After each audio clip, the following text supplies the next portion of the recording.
श्रोतेहो नमस्कार. श्रोतेहो, mind over matter, Ramdaspeth, Nagpur. Hello doctor या लाईव्ह फोन इन कार्यक्रमात मी राधिका पात्रीकर आपणा सर्वांचं मनपूर्वक स्वागत करते. श्रोतेहो, आजच्या या कार्यक्रमाचे प्रायोजक आहेत mind over matter, Ramdaspeth, Nagpur. आजच्या कार्यक्रमाचा विषय आहे वैवाहिक जीवनातील ताणतणाव, आणि या संदर्भात आपल्याला मार्गदर्शन करण्याकरता आमच्या आकाशवाणी नागपूरच्या टॉक स्टुडिओमध्ये सध्या उपस्थित आहेत प्रसिद्ध मनोविकार तज्ज्ञ डॉक्टर कनक गिल्लोरकर शर्मा. तेव्हा या ताणतणावासंदर्भात, अर्थातच वैवाहिक जीवनातील ताणतणावाच्या बाबतीत जर का तुम्हाला काही प्रश्न विचारायचे असतील, मनामध्ये काही शंका असतील, तर जरूर तुम्ही आत्ता आम्हाला फोन करू शकता, आमच्या कार्यक्रमामध्ये सहभागी होऊ शकता. त्यासाठी आमचे दूरध्वनी क्रमांक टिपून घ्या: 25345227 आणि 252926. नागपूर बाहेरच्या श्रोत्यांनी 0712 हा STD कोड लावावा. तेव्हा आजच्या कार्यक्रमाला सुरुवात करूया. डॉक्टर कनक गिल्लोरकर शर्मा, नमस्कार. नमस्कार. गुड आमच्या मॉर्निंग. स्टुडिओमध्ये तुमचं हार्दिक स्वागत. थँक्यू. डॉक्टर, तुमचं प्रसन्न व्यक्तिमत्व पाहून खरं म्हणजे असेच ताणतणाव नाहीसे होतात. थँक्यू. तर ताणतणाव असतातच आयुष्यामध्ये सगळ्यांच्या. त्यातल्या त्यात वैवाहिक जीवनामध्ये जर का ताणतणाव असतील तर त्याचा परिणाम कुठेतरी आपल्या बाहेरच्या आयुष्यावरती सुद्धा होतो. पतीनी किंवा पत्नीनी बाहेरच्या सामाजिक जीवनामध्ये जर का चांगलं काही कार्य करायचं असेल, यशस्वी व्हायचं असेल, स्वतःची उन्नती करून घ्यायची असेल, तर त्यांचं मनस्वास्थ्य ठिकाणावर पाहिजे. करेक्ट. आणि त्यासाठी घरून त्यांना जो सपोर्ट मिळतो तो खूप महत्त्वाचा असतो. बरोबर. तर आपण जेव्हा केव्हा आपल्याला आपले श्रोते प्रश्न विचारतात, त्यांच्या मनातल्या गोष्टी ते आपल्याशी शेअर करतात, आणि अपेक्षा असते की आपण त्यांना काहीतरी त्याच्यावरती मार्ग दाखवावा. बरोबर. तर सुरुवातीला असं सांगा डॉक्टर, की तुमची जी प्रॅक्टिस आहे, तुमच्याकडे जे पेशंट्स येतात, तर तुमचा काय अनुभव आहे? जास्त कोणते कोणते विषय असतात की वैवाहिक जीवनामध्ये या संदर्भात जास्त प्रकारचे ताणतणाव आहेत? सगळ्यात कॉमन जर का मी 3-4 गोष्टी me on the top of my head असतील तर सगळ्यात मोठा आहे फाइनेंशियल कंसर्न्स, कि दोनों काम कर रहे हैं या एक ही जना काम कर रहा है, इनकम कैसे बट रही है या घर कैसे चल रहा है. दूसरा कंसर्न है सेक्सुअल इश्यूज, क्योंकि कई बार अरेंज मॅरेजेस आताही कॉमन आहेत, आणि even in love marriages generally sexual libidos men आणि विमेनचा सेपरेट असतो, डिफरंट असतो, आणि त्यामुळे अपेक्षा पण डिफरंट असतात, आणि त्यामुळे खूप जास्त टेन्शन आणि तणाव बनतो जर का सेक्शुअल लिबिडो डिफरंट असला, आणि त्यामुळे जर का ते मीट नाही झालं कोणाचंही दोघांमधून. तिसरी गोष्ट म्हणजे ही अपेक्षा की समोरचा माणूस बदलला पाहिजे माझ्यासाठी. म्हणजे मी बदलू ना बदलू, यानी किंवा हिनी माझ्यासाठी तेवढं बदललं पाहिजे, ओळखून घेतलं पाहिजे आणि ओव्हरनाईट. बदललं पाहिजे. ओव्हरनाईट. लगेचच. म्हणजे जर का मी सांगितलं तरी तुम्ही समजून नाही घेणं एक गोष्ट झाली, पण भरपूर वेळा स्पेशली महिला मनातली गोष्ट तुम्ही समोरचा माणूस समजून घ्यावं अशी अपेक्षा असते, स्पेशली पती, की आप समझ लो मेरी बात, मेरे को बोलने की क्यों जरूरत पड़ रही है. बरोबर आहे. म्हणजे तिसरं चेंज आपण अपेक्षा करतो ती. आणखीन आपण बोलणारच आहोत. एक फोन आलेला आहे आपल्याला. हॅलो. युवराज पाटील नागपूरहून बोलतो. हां, बोला. माझा प्रश्न हा आहे की एकत्र कुटुंब पद्धती म्हणजे सासू सासरे वगैरे, आणि त्यांनी कमी झालेलं ताण, म्हणजे कमी, जास्त नाही, यावरती आपलं काय मत? जॉईंट फॅमिलीमध्ये. Joint family. करेक्ट. बघा, माझ्या मते दोन्ही गोष्टींचे प्रोज अँड कॉन्स आहे. आता हे खूप चलन आहे न्यूक्लियर फैमिलीज़, ओके, बट अगर हम पहले की जॉइंट फैमिलीज़ भी देखेंगे तो उनके फ़ायदे ये है कि एक सोशल सपोर्ट सिस्टम हमारा बहुत स्ट्रॉंग रहता है. काहीही तकलीफ झाली, कोणी आजारी पडलं, पटकन कोणीतरी घरचंच माणूस आहे रेडी टू हेल्प मी. अगर आपको कहीं बाहर भी जाना है, आपके बच्चे भी है, आप भरोसेमंद लोगों के साथ छोड़ के जा सकते हो. न्यूक्लियर फैमिली में वो सारी चीज़ें थोड़े से एक ड्रॉबैक्स पे आ जाता है कि अगर मैं नहीं हूँ, मुझे कहीं जाना है, तो एक जने पे ही पूरे घर संभालने की सिचुएशन आ गई, बच्चे संभालने की सिचुएशन आ गई. लेकिन साथ ही साथ कई बार जॉइंट फैमिलीज़ में ऐसा भी होता है क्योंकि अलग अलग टाइप के पर्सनालिटी के लोग हैं, तो कई लोग एक जाने को नहीं समझ पाते हैं एंड उसकी वजह से रोक टोक बहुत हो जाती है। एंड उस रोक टोक की वजह से जो फ्रिक्शन आता है एंड आफ्टरवर्ड्स वो इतना बढ़ जाता है कि इवेंचुअली लोगों का ऐसा है कि साथ नहीं रहे, अलग रहे तो ज़्यादा बेटर रहेंगे, एटलीस्ट रिश्ते ख़राब नहीं होंगे। उसके अलावा बाकी के जो फ्रिक्शंस रहते हैं प्रॉपर्टी से रिलेटेड, अगेन फाइनेंशियल इश्यूज आ जाते हैं। मतलब अगर घर चलाना है, इट्स लाइक अ बिजनेस चलाना and it's a lot related to finances. देखिए डॉक्टर कनक, ये सवाल हमें किसी जेंट्स ने पूछा है, राइट। जबकि ऐसे दिखने में आता है कि उन लोगों को भी एक घर संसार चलाना, इसकी एक जिम्मेदारी आती है, लगती है वो वाली। जैसे इन्होंने बोला कि हमारी अगर जॉइंट फैमिली है तो तनाव कम रहता है, राइट सीधे सीधे बोल दिया, राइट। लेकिन वो एकजुट होके वो घर चलाने की जिम्मेदारी इनकी औरतों वाइफ पे की ज्यादा आती होगी है। ना। Yes yes. और उम्मीद भी उनकी वाइफ से ज़्यादा की जाएगी कि वो घर को लेके चले। क्योंकि उनकी माँ है तो उनको Right. उनको अच्छा ठीक ही लगेगा कि अपनी Right. माँ ने बोला है। राइट। उनकी और उनकी पत्नी का नहीं पट रहा, सास बहू का, तो इसमें इनका क्या रोल रहेगा वो इन्होंने नहीं बताया। एक्चुअली इसमें ना बहुत मेजर रोल है आदमियों का। हाँ, अगर सास और बहू की नहीं पट रही है या दिख रहा है शुरुआत से कि फ्रिक्शन चालू हो रहा है, अनबन चालू हो रही है, तो जनरली आदमी लोग बैकफुट पर रहते कि आपस में सॉल्व कर लेंगे। लेकिन मेरी एडवाइस आप सब लोग को ये है कि शुरुआत से एक बाउंड्री मेंटेन करनी चाहिए कि अभी मैं मेरा संसार चालू कर रहा हूँ, मम्मी पापा ने तो अपना संसार कर लिया ना, तो अब बैलेंस में कैसे बनाऊँ। मुझे ये नहीं चाहिए कि मम्मी को लगे कि बीवी आ गई तो मैं बदल गया, है ना। लेकिन बीवी को जो अपने भरोसे पे घर लेके आया हूँ, अपनी जिम्मेदारी पे लेके आया हूँ, उसको मैं किस तरीके का जीवन दे रहा हूँ, किस तरीके का जीवन साथी उसके लिए मैं बन रहा हूँ, इस पे भी गौर करना बहुत ज़रूरी है। जी। इसीलिए बैलेंस ज़रूरी है। एक फोन आया है Hello. हमें। Hello. Hello, good morning, doctor. Good morning.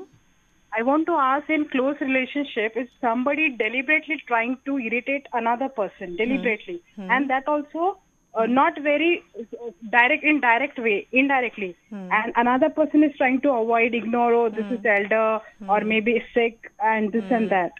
So, and some people think that this is if they are ignoring it, means they are not responding, so they don't know to reply or something like that. In such situation, what should the other person do? Because after that pattern continues, and not between two, then the complete family have that pattern, and with one person gets suffer. Correct That I wanted to ask. Correct. मेरे को समझा आप 1% कौन सा बोल रहे हो and the other person कौन सा बोल रहे हो। See, suppose X person, I X understood, person I is- understood. हाँ, Right. is trying to avoid this are elder, they are tired, they are working, they are sick, this and that. But deliberately you are trying to provoke some person. So what that X person should do, should reply a response, because at the end, some of the time that it will outburst and Correct. that person get Correct. irritated also. अगर आपने उस समय response या reply किया तो एक फ़र्क हो गया। I want to tell you right here कि रिस्पॉन्डिंग और रिएक्टिंग में फ़र्क है। कई बार हम क्या करते हैं, जैसी परिस्थितियाँ हम रिएक्ट कर देते हैं, ओके तुरंत बिना सोचे समझे, जो उस समय भावना आ रही है उसके बेसिस पे वी रिएक्ट। रिस्पॉन्स यानी कुछ समय बाद, थोड़ा समय लेके, मन शांत करके उस पर एक्चुअली रिस्पॉन्स देना, उसको सोच के कि ये सिचुएशन में अगर मैंने ये कहा तो क्या होगा, ये कहा तो क्या होगा, ये बहुत ज़रूरी है। कई बार आप जो कह रहे हो कि दूसरा इंसान मुझे अगर हमें प्रोवोक करे डेलिबरेटली, शी वो इज भी इंसिस्टिंग ऑन द जानबूझ वर्ड के। डेलिबरेटली। डेलिबरेटली, कई बार ये होता है, मैंने देखा है ऐसा कि elders in the family actually deliberately try to provoke some reaction out of you, और ऐसा है कि आपने अगर रिएक्ट नहीं किया तो उनको लगता है कि यार इसको तो फर्क ही नहीं पड़ रहा है, क्यों रिएक्ट नहीं कर रही और है। ज्यादा करते फिर। राइट। तो कई बार उन लोगों को एक्चुअली स्वभाव दोष का इशू है, और अगर आप उनके लेवल पे जाके रिएक्ट करोगे दैट मीन्स कि आप उस लेवल पे ही जा रहे हो। रैदर अगर आपको चाहिए कि वो घर में सिचुएशन ना बने, उसकी वजह से घर में टेंशन वाला माहौल ना हो, मेरा एडवाइस आपको ये है कि आप you sit down with that person. जो भी लोग हैं जो डेलिबरेटली आपको ऐसा लग रहा है कि आपको प्रोवोक करने का ट्राई कर रहे हैं, उनके साथ बैठ के एक अडल्ट टू अडल्ट कन्वर्सेशन की जाए कि भाई ऐसा ऐसा हो रहा है घर में, मुझे ये फील आ रहा है, क्या ये सही है, क्या आपके हिसाब से ये सही है, या मुझे जो लग रहा है वो शायद गलत हो, please correct me if I am wrong. इस तरीके से आपको एक अप्रोच लेना पड़ेगा, एक अडल्ट टू अडल्ट कन्वर्सेशन करनी पड़ेगी. कई बार कोई भी रिश्ता, भले वो पति पत्नी का हो, वो इन लॉज के साथ हो, वो पेरेंट्स के साथ हो, किसी के भी साथ हो, रिश्ते में ना अडल्ट या पेरेंट या चाइल्ड, ऐसा हम एक साइकोलॉजिकल टर्म यूज़ करते हैं. फॉर एग्जांपल मैं और मैम बात कर रहे हैं अभी, एंड हम अडल्ट टू अडल्ट कन्वर्सेशन कर रहे हैं बिकॉज हम एक सेंसिबल टॉपिक पे कन्वर्सेशन कर रहे हैं, and we are sticking to the points which we want to. हम उसमें बचकानी हरकत, इमैच्योर बिहेवियर या बुरा नहीं मान रहे कि मैम आपने ऐसा क्यों कहा. अगर मुझे आपकी कोई बात बुरी लगेगी तो मैं बैठ के आपसे कहूँगी कि मैम ये बात मुझे बुरी लगी थी, आप क्या कहना चाह रहे थे. Are you understanding my point? और कई बार अगर आपको ऐसा लग रहा है कोई डेलिबरेटली आपको प्रोवोक कर रहा है, शायद वो चाइल्ड वाले इमैच्योर मैनर में बिहेव कर रहे हैं साइकोलॉजिकली, एंड आपको उनको ऊपर आपके लेवल पे लाना पड़ेगा, आपको नीचे नहीं गिरना पड़ेगा. It is a very complex thing, and इस चीज़ के लिए थेरेपी हेल्प करती है. इट इज़ नॉट समथिंग जो मैं आपको 5 मिनट में समझा पाऊँगी. I can help you out through therapy with this. ऐसा भी हो सकता है क्या कि जैसे सीधे शब्दों में हम बता दें हस्बैंड को या हस्बैंड वाइफ को कि ये तुम मेरे को चिढ़ लाने के लिए कर रहे हो, अगर तुम्हें ये अपेक्षा है कि मैं चिढ़ जाऊंगी तो वो मैं नहीं चिढ़ूंगी. एग्जैक्टली डायरेक्टली अगर बता दिया, हाँ, अडल्ट टू अडल्ट कॉन्वर्सेशन कि ये तुम मेरे को चिढ़ लाने के लिए कर रहे हो, लेकिन मैं चिढ़ूंगी नहीं, और तुम कितना भी कर लो मैं चिढ़ूंगी नहीं. राइट. पर कई बार ऐसा होता है कि जब आप ऐसा बोलो, सामने वाला बोले अरे तुमको ही गलत लग रहा है, मैं तो चिढ़ाने के लिए नहीं बोल रहा हूँ, तुम्हारे अंदर कोई प्रॉब्लम है जो तुमको लग रहा है मैं चिढ़ा रहा हूँ. लेकिन ऐसे 2-4 बार होगा, 4-5 बार, 10 बार होगा. इसीलिए जब आप बात करना शुरू करो, कभी भी किसी से भी, आप पहले ये बोलो कि देखिए ऐसा ऐसा मेरे को मन में आया, शायद मैं गलत हूँ, ऐसा ऐसा मुझे लगा कि आप शायद जानबूझ के मुझे चिढ़ाने का ट्राई कर रहे हो, तो आपकी क्या धारणा है इस पे. And that is how you start a conversation always. Let go वाला भी एक. यस. तो जब आपको दिखेगा कि सामने वाला तो पूरा धीट है, इसी पे झूठा हुआ है कि मैं इसको मिसअंडरस्टैंड ही करूँगा, तब वहाँ से आपको सीख जाना है कि अब मुझे लेट गो चालू करना है. उसके पहले you can always try to make things better. You can always, आप सॉर्ट आउट करने की कोशिश हमेशा कर सकते हो. और चिढ़ना यानी एक हार हो जाती ना. यस. तुम्हारी हार है, जब अगर तुम चिढ़ रहे हो तो तुम्हारी हार हो गई है ना. हाँ, मतलब मैं उनके लेवल पे आ गई ना. जैसे कोई मुझे नीचे खींचने की कोशिश कर रहा है इमोशनल लेवल पे, तो मैं नीचे जाने की जगह मैं उनको ऊपर लाके वही कन्वर्सेशन करने का कोशिश कर सकती हूँ ना. तो एक सेइंग है कि if someone pulls you down, you don't go down, you pull them back up. वो ज़रूरी है. आप उनको ऊपर खींचिए, आपके इमोशनल मैच्योरिटी लेवल पे उनको लाइए और फिर उनसे बात कीजिए. जी डॉक्टर कनक, हम बात कर रहे थे कि किस किस इश्यूज़ के लिए, किन चीज़ों के लिए पेशेंट आपके पास आते हैं. पहला आपने बताया था फाइनेंस, जिसके ऊपर बहुत झगड़े होते रहते हैं हर घर में. दूसरा सेक्सुअल मैटर था, अपेक्षा और वो पूरी ना हो. और तीसरा था कि सामने वाला चेंज होना चाहिए. मैं नहीं बदलूं, हाँ, बट वो बदल जाए. हाँ. अभी और ओके. तो चौथा मैटर आता है कई बार हमारी पेरेंटिंग स्टाइल्स पे. ओके, कि मम्मी चाह रही है कि बच्चे को थोड़ी सी इस मैटर पे स्ट्रिक्टनेस हो, लेकिन पापा बोल देते हैं अरे जाऊ दे ना, त्याला करू दे ना जे त्याला करायचं आहे, या वाइस वर्सा. कई बार पापा स्ट्रिक्ट होते हैं और मम्मी बोलते कशाला तुम्ही त्याला रागवता, जाऊ द्या ना. एकाने लाड करायचा आणि एकाने शिक्षा द्यायची. तो वहाँ पे बहुत झगड़े होते हैं लेटर ऑन कि भैया जब मैं कुछ सिखाने की कोशिश कर रही हूँ तुम बच्चे के सामने मुझे क्यों बोल रहे हो कि आप गलत बोल रहे हो, बच्चा सही है. तो ऐसे में क्या करना चाहिए? ऐसे में पेरेंट्स को एक टीम बना के रखना है. अगर आपके बीच में कोई भी चीज़ पे डिसअग्रीमेंट होती है कि असं त्याला करू द्यायचं की नाही करू द्यायचं. फॉर एग्जांपल, इसको अपने दोस्त के यहाँ नाइट स्टे जाने देना है कि नहीं जाने देना है, वो डिसअग्रीमेंट आपने पहले अलग से सॉल्व कर लेनी है. जो भी आप करो बच्चे के सामने माँ बाप का एक मत होना चाहिए कभी भी. कई बार जो ये 2 मत हो जाते हैं ना, उस चक्कर में बच्चे बिगड़ जाते हैं। हम्म, और कई बार उस चक्कर में बच्चे इतने कंफ्यूज हो जाते हैं कि मम्मी की सुनूं कि पापा की सुनूं। एंड धीरे धीरे धीरे धीरे अगेन वो दोनों में से किसी एक पेरेंट से दूर होते जाता है बच्चा। तो कई बार हमको ये दिखता है कि फैमिलीज़ में भी माँ बाप और बच्चों के बीच में भी क्लैशेस होते हैं, बिकॉज माँ बाप नहीं समझ पाते हैं कि हमको एक यूनाइटेड फ्रंट लग, झगड़े जो करने हैं वो बच्चों के सामने ना हो, मन मुटाव मतभेद जो हो, जो इश्यूज सॉल्व करने हैं वो अलग एक कमरे में, बच्चों के सामने एक डिसीजन, या तो मम्मी ने बोला हुआ जो पापा भी बोल रहे हैं जैसा मम्मी ने बोला वो, या तो पापा ने बोला हुआ जो मम्मी कह रही है कि नहीं पापा ने कहा है कि आपको 7 बजे आ जाना है तो फिर आपको आ जाना है। हम्म, ऐसा नहीं कि चल ठीक है तू पीछे से आ जाना, मैं गेट खोल दूंगी एंड तो उस टाइम पे क्या हो रहा है, इनडायरेक्टली मम्मी क्या कर रही है कि बेटा पापा को रिस्पेक्ट ना करे। हम्म, एंड वो जानबूझ के नहीं कर रहे हैं, वो तो प्यार से कर रहे हैं, प्यार के लिए कर रहे हैं, बट उस चक्कर में साइकोलॉजिकली बच्चे के मन में जो बैठ रहा है लेटर ऑन वो दाम्पत्य जीवनात निघतं।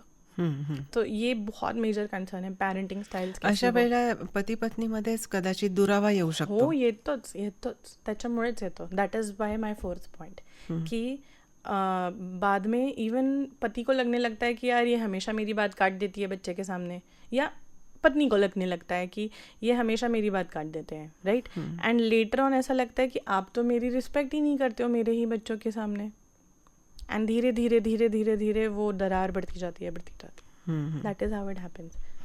तर डॉक्टर कनक आपण आपल्या श्रोत्यांना सांगूया. श्रोते हो, mind over matter Ramdas Peth Nagpur hello doctor या लाईव्ह फोन इन कार्यक्रमामध्ये आजचा आपला विषय आहे वैवाहिक जीवनातील ताणतणाव, आणि या संदर्भात आपल्याला मार्गदर्शन करतायत प्रसिद्ध मनोविकारतज्ञ डॉक्टर कनक गिल्लुरकर शर्मा. तेव्हा वैवाहिक जीवनातल्या ताणतणावासंदर्भात जर का तुम्हाला काही प्रश्न विचारायचे असतील, मनामध्ये काही शंका असतील, तर जरूर तुम्ही आत्ता आम्हाला फोन करा. आमचे फोन नंबर्स आहेत 25345227 आणि 25292666. तर डॉक्टर, तुमच्याकडे जे पेशंट्स येतात ते निश्चितच तुम्हाला त्याच्यावरती काही मार्ग सापडतो का हे बघायला येत असतील. तर आपण एकानंतर एक याच विषयावर बोलूया. जर का फायनान्स संदर्भात घरामध्ये काही वाद असतील, पती पण कमवतोय पत्नी पण कमवते आहे, तर कुठल्या विषयांवर कोणी पैसे खर्च करायचे, तर या संदर्भात काही मार्गदर्शन करू शकाल का? हो, तर जनरली यावेळेस कसं असतं, माझी एडवाइस एक आपण बोलूया, एक फोन आलेला आहे. ॲब्सोल्युटली. हेलो. हाँ बोला. हाँ मैम, अभी जो आपने रिस्पेक्ट का बोला है, स्पेशली फीमेल वर्किंग है स्पेशल किसी होम में, तो बच्चों के सामने उसकी भी चिड़चिड़ होती है क्योंकि बच्चा सुनता नहीं, स्पेशली बॉयज जो रहते हैं. और एडल्ट एज में उनका हम बोलते हैं कि वो गलत है, बट पापा ने बोल दिए थे, हम चुप भी रहते हैं, पर फंसती उसमें फीमेल ही है. रिस्पेक्ट तो उसका रहा नहीं ना, मम्मी का पापा ने तो किया नहीं, तो मैं क्यों करूँ, तुमको तो पापा ऐसे ही बोलते हैं.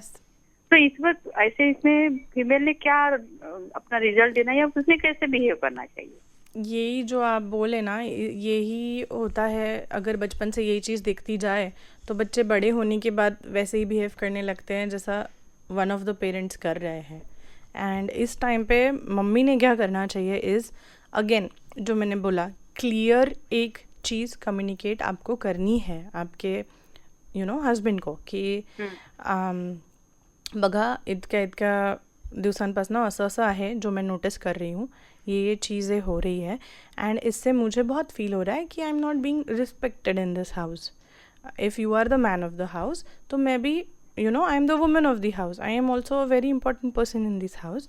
तो हम क्यों ना ऐसा करें कि बच्चों के सामने इस तरीके से रहे कि एक सिंगल सॉलिड आंसर रहेगा. बस उसको बाइक लेके देनी है कि नहीं लेके देनी है, उसको मोबाइल लेके देना है कि नहीं लेके देना है, कब लेके देना है, ये सारी चीज़ें हमारी पहले से ही एकमत हो.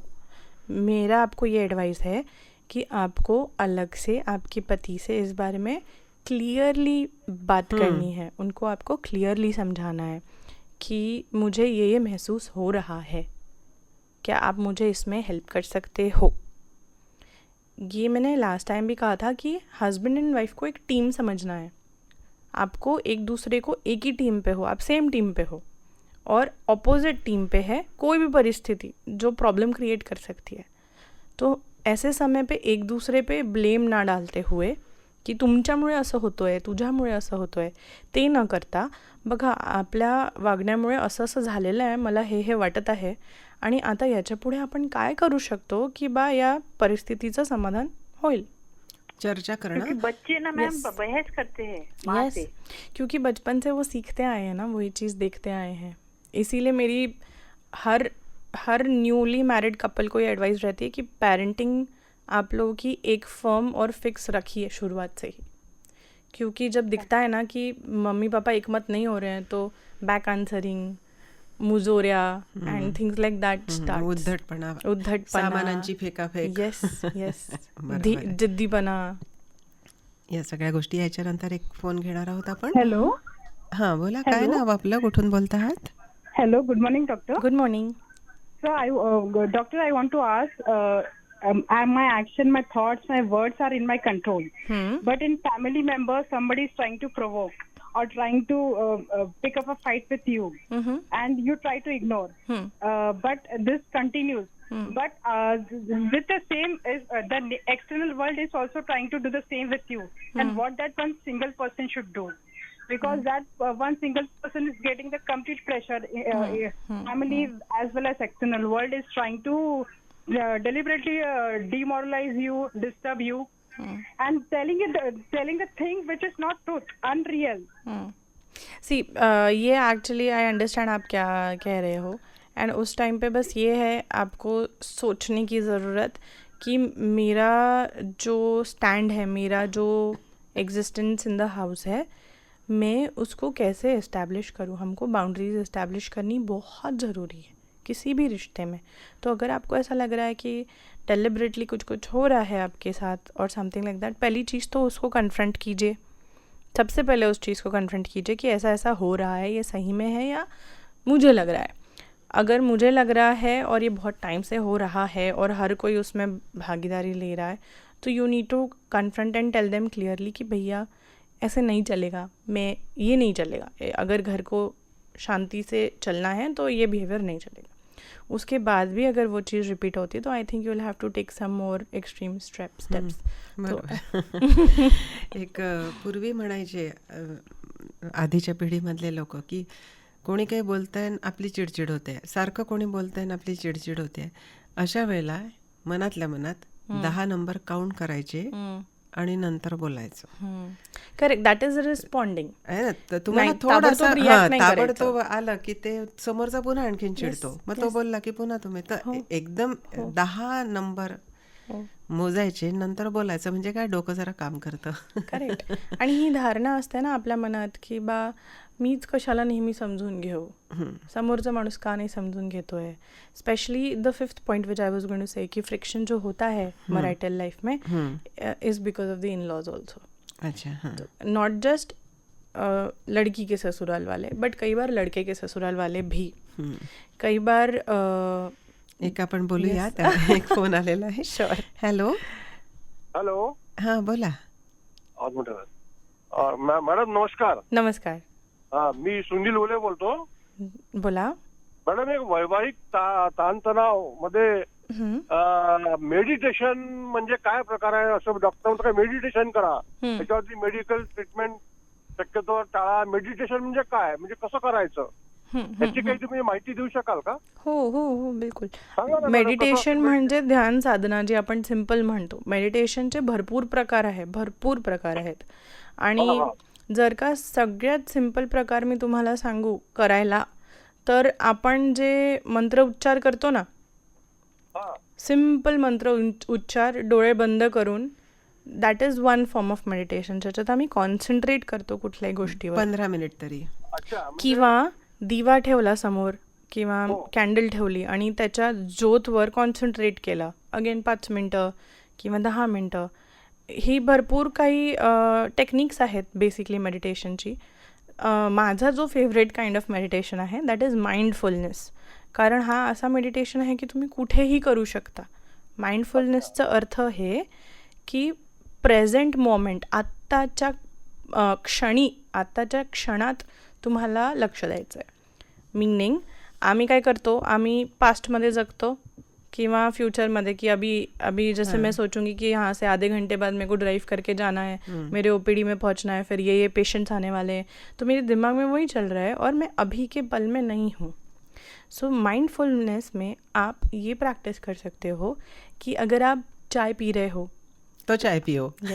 Yes, simple as that. अगर आप नहा रहे हो तो केवल नहाने पे ध्यान दो, So सिर्फ नाउ. सिर्फ नहाओ. अगर आप खाना खा रहे हो तो सिर्फ खाना खाओ. हमारी क्या आदत है, टीवी देखते देखते खाना खाते हैं, या आजकल के बच्चे मोबाइल लगा लेते हैं, मोबाइल देखते देखते खाते हैं. That habit itself stops you from enjoying the food. और whole purpose of your life क्या है? पैसे कमाना है जिससे कि आपको अच्छा खाना मिले, आपको अच्छा घर मिले, अच्छा लग्जरी बेड हो, मैट्रेस हो, ब्ला ब्ला ब्ला, थिंग्स लाइक दैट, है ना. कंफर्ट के लिए कर रहे हैं. तो कंफर्ट में जब आप इतना मेहनत कर रहे हो खाना खाने के लिए, आप खाने पे ही फोकस नहीं कर रहे हो कि क्या टेस्ट है, कैसा बना है, गर्म है, ठंडा है.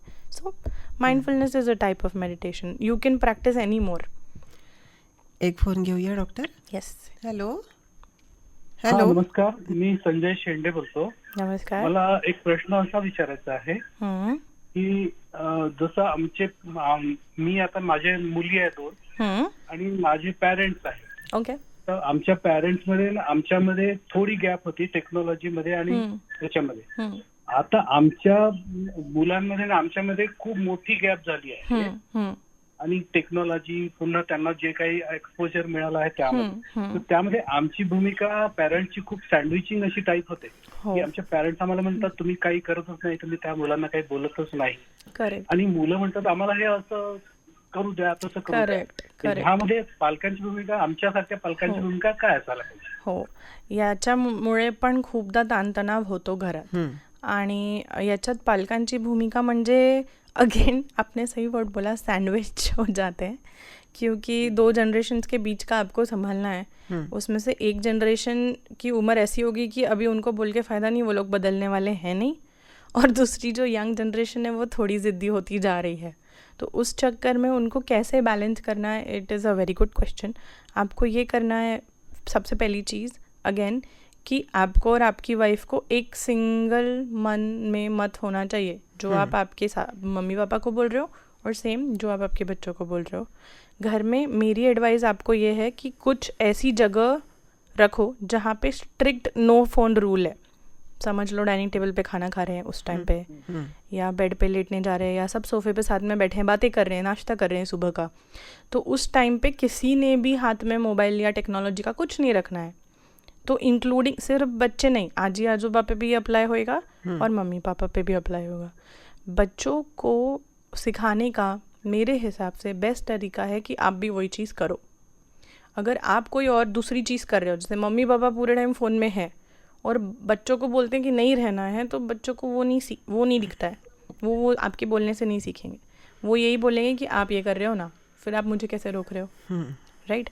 तो सेम चीज़ मम्मी पापा ने, पेरेंट्स ने, पालकों ने ये सेम चीज़ करनी है. वही चीज़ बच्चे सीखेंगे. रही बात दादी दादा के साथ बैलेंस करने की, तो आपको उनको भी एकदम प्यार से समझाना है कि हाँ हम कर रहे हैं ना, हम समझाते हैं, बिल्कुल समझाते हैं. अब आपने हमारे ऊपर एक्सपेरिमेंट्स कर लिए, आपने थोड़ी ना आपके मम्मी पापा को पूछा था कि मुझे कैसे बड़ा करना है. तो मेरे को भी मेरी एक्सपेरिमेंट्स और गलतियाँ कर लेने दो. मैं मेरे हिसाब से बच्चों को बड़ा करता हूँ. आपकी एडवाइस मैं ज़रूर लूँगा. आप सही बोल रहे हो, मैं ऐसा करूँगा. बस आपको ये करके बैलेंस करना है. नहीं, बराबर है. जो गई गुजरी पीढ़ी है वो तो आउटडेटेड हो गए अभी. अगर बीच वाली ये जो पीढ़ी बोल रहे हैं, तो इन लोगों ने समझ लेना चाहिए कि जैसे समाज बदलता है वैसे बच्चे भी बदलेंगे, नहीं तो वो भी काउंट आउट हो जाएंगे. करेक्ट. वो भी है ना, वो ऑड मैन आउट हो जाएंगे ना, अगर उनको तुम लैपटॉप नहीं दे रहे हो या लेफ्ट आउट फील करेंगे. हाँ, तो उनको अकेला अकेला बराबर. लगेगा, है ना. प्लस जो पहले की पीढ़ी है वो अब नहीं बदलेगी. आप कितना भी समझा दो. डॉक्टर कनक, बहुत अच्छा मार्गदर्शन आज के प्रोग्राम में आपने हमें किया, हमारे श्रोताओं को किया. बहुत बहुत धन्यवाद आकाशवाणी नागपुर की ओर से. Thank you. श्रोते हो, mind over matter Ramdaspeth Nagpur hello doctor या लाईव्ह फोन इन कार्यक्रमामध्ये आजचा आपला विषय होता वैवाहिक जीवनातील ताणतणाव आणि या संदर्भात आपल्याला मार्गदर्शन केलं प्रसिद्ध मनोविकार तज्ज्ञ डॉक्टर कनक गिल्लुरकर शर्मा यांनी. श्रोतेहो, आजच्या आपल्या कार्यक्रमाची वेळ आता संपत आली आहे. आजच्या कार्यक्रमामध्ये तांत्रिक सहाय्य आम्हाला मिळालं नंदकिशोर पोकळे आणि शबनम मोहोलकर यांचं. आजच्या या कार्यक्रमाचे सादरकर्ते डॉक्टर विजयसिंह राजपूत यांच्या समवेत मी राधिका पात्रीकर आपला निरोप घेते. पुन्हा आपण भेटणारच आहोत पुढच्या कार्यक्रमात. तोपर्यंत स्वतःची काळजी घ्या. नमस्कार. नमस्कार.